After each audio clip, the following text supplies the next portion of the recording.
World Environment Day, a critical question echoes on whether Nigeria has actually achieved enough at improving its environment. Will advocates argue that outdated laws like the country's current Environmental Impact Assessment Act fail to address modern realities?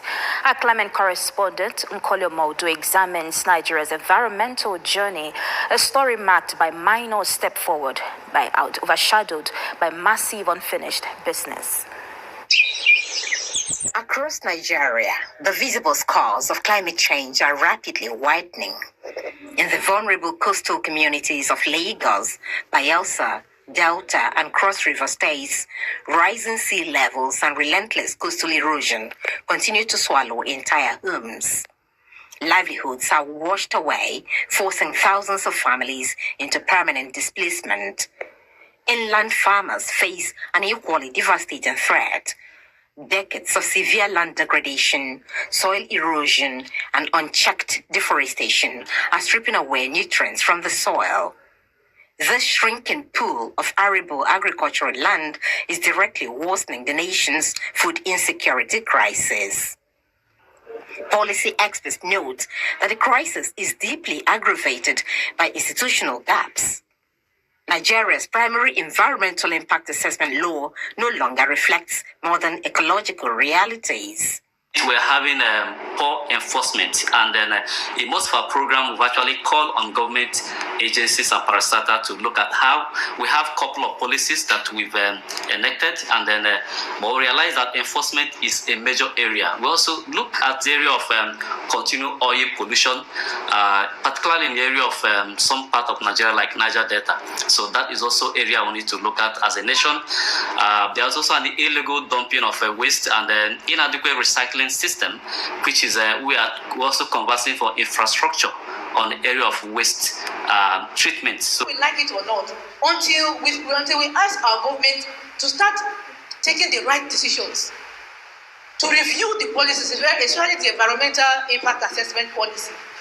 Otherwise, we will continue having these insecurity issues. Government must take the stand, must improve the environmental impact assessment bill, because as of today, it is no longer addressing the current issues of Nigeria. The danger of not protecting our environment or sustaining our environment can result to more hazardous human effects.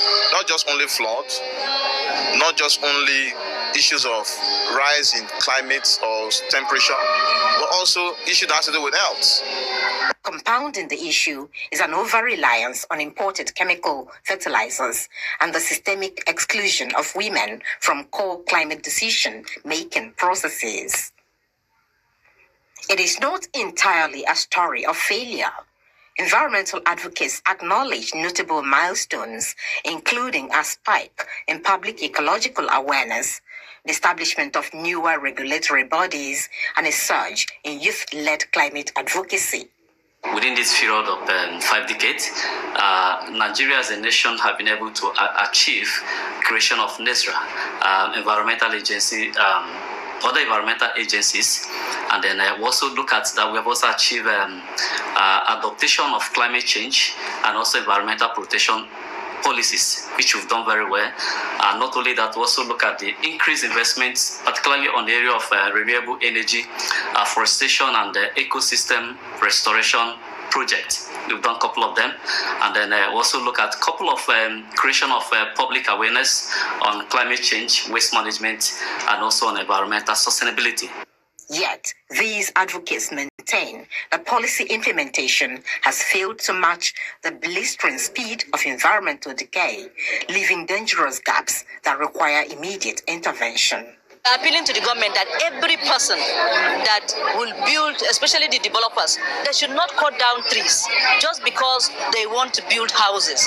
As it is international practice, there should be 40% green in every estate. But unfortunately, we have tars and interlock covering the whole of this estate. That's why with the global warming, Nigeria is going to be extremely hot because of that. Protection through the Environmental Impact Assessment Act. I think that act is old and deserves to be reviewed. we need an act that can protect the Nigerian environment, especially in the face of mining. It's not taken care of, it will speak. And when environment starts speaking, you hear of earthquakes, you hear of flooding, you hear of disasters. That's a way of the environment telling us you are giving me much more than my current capacity. As the global community observes World Environment Day under this year's theme, Inspired by Nature for Climate for Our Future, the local demand is that Nigeria needs tougher environmental governance and immediate community-led participation. The conversation today is no longer whether climate change is happening. The evidence is visible across Nigeria, from eroded coastlines to degraded farmlands, polluted communities, and of course, a flooded environment. The bigger question that people are asking today is whether the response from government, citizens, and businesses is at pace with the growing environmental challenges. Nkoli Omodu, AIT.